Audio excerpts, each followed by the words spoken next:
in Britain, a soft-boiled egg. Pierces on the rain, shooting pains down my left leg. Holly and Phil compare energy bills. You just writing because you love writing music and it's an imperative? Yeah, no, of course, you know, somewhere you have one eye on how it might be received, but it can't lead, it can't even inform it at all. You have to do what the work wants you to do and just follow that. But I think generally that'll stand you in good stead anyway, and if people don't like it, then at least you like it. And, because the worst thing would be to put something out there and not like it, and whether or not, however it goes down, you're going to feel shit about it. So it just, yeah, it's not I don't expect to sell, I don't expect to have like a smash hit single or something like that, but you never know. I'm not, you know, it'll be all right. But hey, but anyway, let's talk more about Ursula Le Guin. Let's get back to the good stuff. Yeah, Did you? I love have you got to the people who live on the sea yet? Yes. Oh man, that was my absolute favourite part in pretty much those three that I've read. Yeah, it's so magic, far. isn't I'm almost coming to the end of the third book, I think. But yeah, that whole bit was just absolutely magical. I can't imagine being able to paint this whole like world and all the characters in it and make it feel so alive. And you know, is that something you do? Do you try and, because I know obviously you don't try and turn it back to me. We've got further to go with Ursula Le Guin. I could see what you were doing there. The fourth book, it's quite interesting. Sorry, I know you're trying to conduct an interview. I can sit and talk about Ursula Le Guin all day. Great. I'm excited for you to get the fourth book because it's quite interesting what happens in her sort of politics changed. Yeah. And actually, so I was having a rough time when I was reading the whole series, and I'd sort of come to identify making songs is like the work of a wizard. And it really helped me to think of my role as trying to do magic with words and music to try and affect minds. So I started reading Earthsea, and spoiler alert, Ged loses his power. And simultaneously when I read it, I had some things happen to me and I lost my power. And so I'm reading the whole thing, and I get to book 4, and I'm going, I need answers. And I need to know, how does he reclaim his power? How does he get it back? And so I read, feverishly seeking answers in this book, and got to the end, and it doesn't deliver them in any kind of way you would expect. But I just learned this December gone that she wrote a final story. I'd had no idea that it existed. A final story that she wrote just before she died, and this was like my journey with it complete, and I didn't get the answer I was looking for, but it was really, I was at least some closure to it. Yeah, I was in floods of tears reading it, not just because of the story, but because of, this is Ursula Le Guin herself reaching the end of her life, writing about reaching the end of a wizard's life, and it was really special. Hey, well, we've run out of time, but great to... I guess I hope you're fantasy nerds.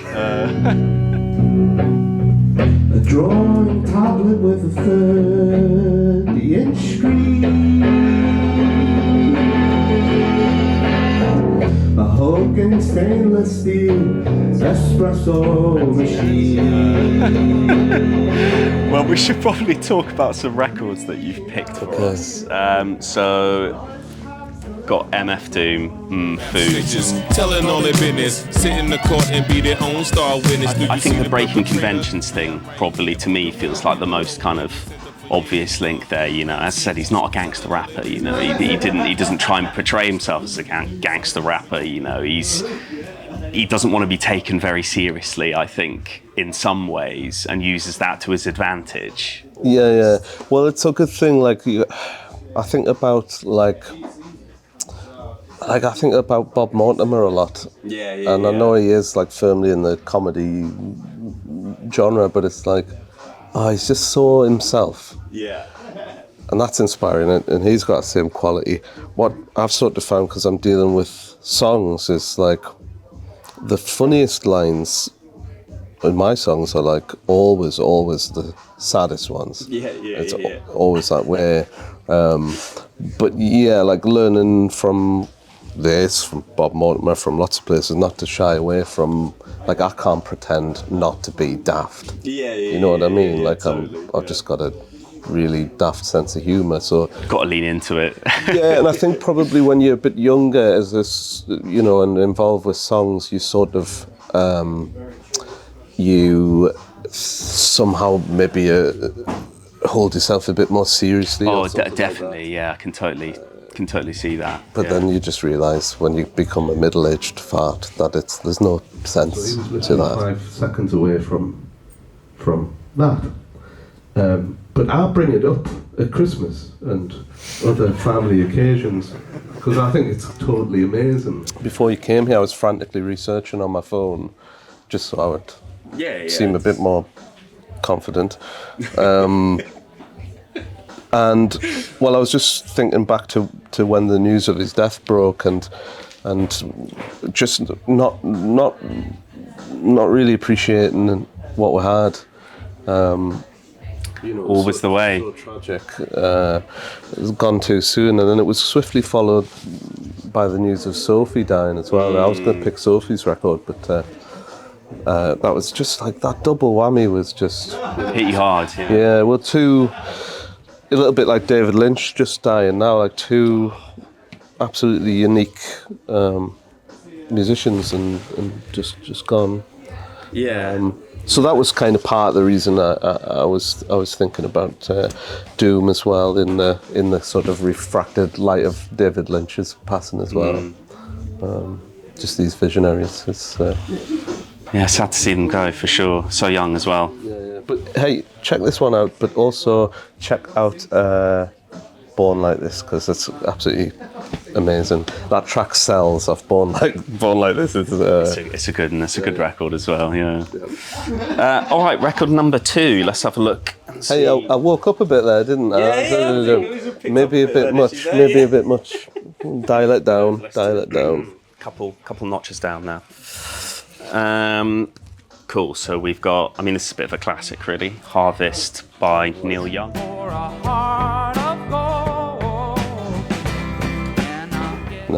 Never. Yeah, that was also Neil who? Yeah. Yeah, well, you know, it's the kind of thing I would never buy because I'm so familiar with it, but the chance to get it for free. Actually, yeah, I'll take that. That sounds like a great idea. Yeah. Exactly. Hey, so when I was visiting with Yussi from Circle recently, I worked with his band Circle. Totally, The previous time I'd went with my partner Sally, and he played this.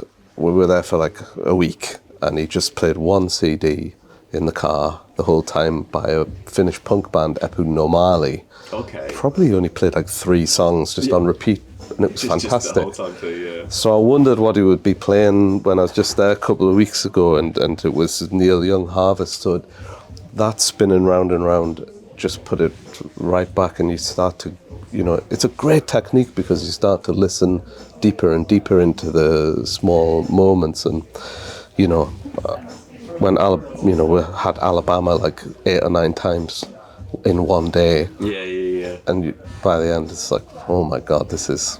I mean, it's a completely amazing record. I'm not like totally sold on the first half of the album. Yeah, it's a little bit. I wouldn't say hit and miss, but it's a little bit kind of bobbles along a little bit. Bog average. Yeah.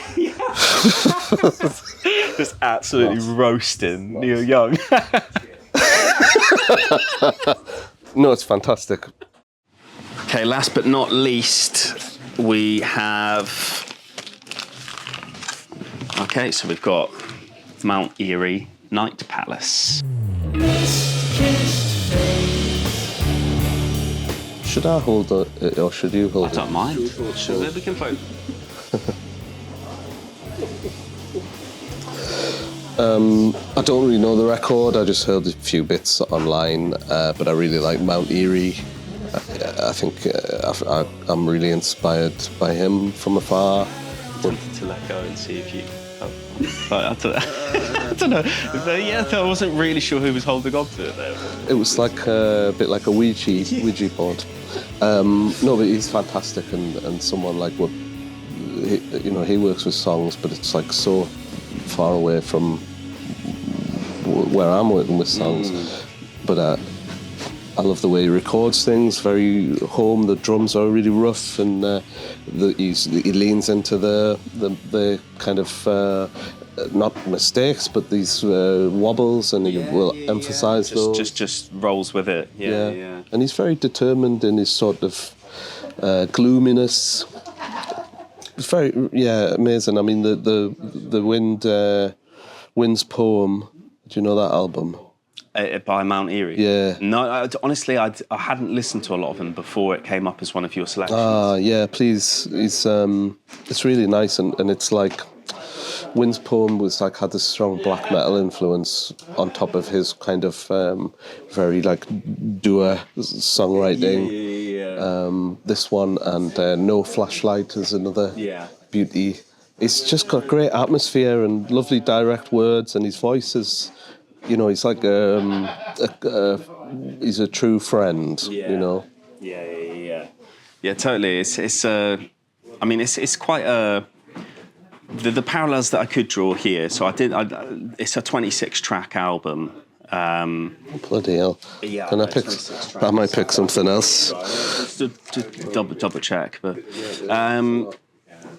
it kind of, I think he really sucks you into his world that he's creating, because I think you try and do that as well. I think you try and create quite a vivid world, and you want to suck people into it. And are you looking to create a body of work, and that's the thing you're really focused on, or is it just individual songs that you're working on? Like what? No, it's actually come up in an interview a few days ago, which is like the songs all reflect on each other, but and the albums all reflect on each other. I kind of learnt that from Circle and how their albums informed each other. It's certainly true with Mount Eerie. Yeah, it seems like, I don't know, like maybe radio culture is like, and Spotify is makes things like more on like a one song basis. Maybe in the kind of like hip hop and dance world, it's like in pop world, it's like a big release is one song. But to me, it's like I've never even considered putting out one song because, well, you can do a lot with the links between songs. You can construct, like you say, like a whole world and whole atmosphere, and that's quite interesting to me. Albums are important, I think that I'd hate to lose, because I think we have lost a bit of that kind of, because of the way we listen, we've lost albums a little bit in terms of we're not actively listening as much to things, and we're not considering the links between songs and between larger bodies of work and stuff. And I think it's important. I think it's important we do, and because I think we'll lose something special otherwise. Yeah, I mean, I always feel it in the house when sometimes I question like buying records, and I've slowed down because I don't want too many things. But when you're just in the mood, you just think, bloody hell, I've got a shelf full of art, and you can just revel. This is a great size for artwork. Yeah. And it sounds good. It's a special format. It's akin, it feels like a book. It feels like something that you're taking part in, as opposed to, I love all that stuff too, it's like, it's great having stuff at the touch of a button, but it changes it. Like, I remember, like, I used to get £3.50 pocket money, and it was 50p to get into town and back. So I had £3 to buy singles. So you could get one good single, that's one, for £3, one for £3, or you could get 3 for £1. And I remember like picking like Alice Donut for £3, and Jesus Lizard for £3. So you got one single for the week, but you'd go home and you'd listen to it 30 over and over and over and over again. and that's so special. I think you just pick up things that you just wouldn't otherwise. You know what I mean? It's like and it's like having time to sit with the song and actually kind of like, what am I feeling from this song? And I don't know. I just think sometimes you need that time just to sit with things a bit longer to fully understand, not maybe their meaning that they were injecting into the song, but what you take away from the song, which is always going to be different for every person. Yeah. Oh, that feels like a nice place to end, really, doesn't it? Is there anything you want to tell people? Like, what's one thing you want people to take away from the end of the middle? Like, what if there's one thing, one pithy little statement? I don't really have a pithy statement. I think that it's as succinct as I could make it, and the danger with any interview is I can kind of unpick the work I've done with the album. So this has been fine today, but maybe, excuse me, Gav's gone. Maybe a few days ago I did an interview and I just wasn't in the right headspace, and so I ended up wittering. But at the end of it, I just thought, oh God, I've sort of started to pick at some of the threads on the album, and now it's not. I've weakened the fabric a little bit, so yeah, I don't have a pithy statement. That's my statement. Cool, good. I like it. Well, thanks so much for talking with me today, man. Cheers. Thanks for having me. Really enjoyed it, and looking forward to seeing your show.